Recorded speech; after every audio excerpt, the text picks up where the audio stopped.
நான் என்ன சொல்றேன்னா, இப்போ பப்ளிக் டாய்லெட்டுக்கு போறோம் வரும். அந்த பப்ளிக் டாய்லெட்ல வந்து அசிங்கமா சில மனநோயாளிகள் கிறுக்கி வச்சிருப்பாங்க. நம்ம வந்து அந்த கிறுக்கல்களை தான் வந்து படிச்சுக்கிட்டு அதனால வந்து நம்ம வந்து மனசு பாதிக்கப்பட போறது கிடையாது. எவனோ ஒரு மனநோயாளி கிறுக்கி இருக்கான்னு சொல்லிட்டு நம்ம பாட்டில் நம்ம வேலையை முடிச்சுட்டு நம்ம வெளியில போயிட்டே இருப்போம். அது போல தாண்டா தற்கூறிகளே, நீங்க போடக்கூடிய அநாகரிகமான கமெண்ட்டுகள் என்ன எந்த விதத்திலையும் பாதிக்க போறதும் கிடையாது, என்ன தடுத்து நிறுத்த போறதும் கிடையாது. நான் ஒரு பத்திரிகையாளனாக, சமூக ஆர்வலனாக, தமிழ்நாட்டுக்கு எது நல்லதோ அதை நான் தொடர்ந்து பேசிக்கொண்டுதான் இருப்பேன். இது பர்சனல், இதை எதுக்கு பொலிட்டிசைஸ் பண்றீங்கன்னு கேட்கிறவங்களுக்கு என்னுடைய பதில் என்னன்னா, இன்னொன்னு என்ன சொல்றாங்க, தமிழ்நாட்டுல வேற எந்த தலைவர்களுக்கு தான் வந்து ரெண்டாவது மனைவி இல்லாம வந்திருக்காங்க அப்படின்லாம் கேட்கறாங்க.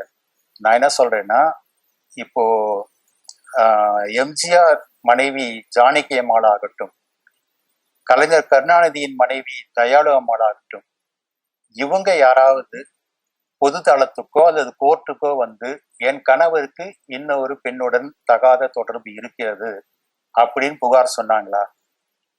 இல்ல. அப்படி இருக்கும்போது அவங்க ஏதோ ஒரு வகையில வந்து சமரசம் ஆகி கொண்டு வாழ்ந்து கொண்டிருந்தாங்க.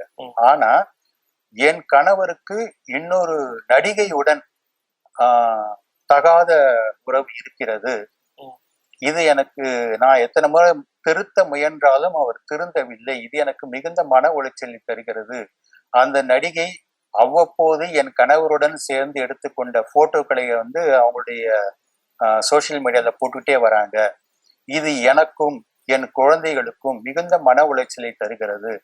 ஏன்னா அவங்க பிள்ளைகள், அவங்களுடைய ஃப்ரெண்ட்ஸு, அவங்க எல்லாம் என்ன கேட்பாங்க, என்னடா உங்க அப்பா வந்து யாரோ ஒரு நடிகை கூட இருக்கிற போட்டோ தான் அடிக்கடி வந்துட்டு இருக்குது, உங்க அம்மா கூட இருக்கிற போட்டோவே காணுமேன்னு கேட்கும்போது அந்த பிள்ளைகளுடைய மனசு என்ன பாடுபடும், அந்த மகனுக்கும் ஆகட்டும் மகளுக்கும் ஆகட்டும்.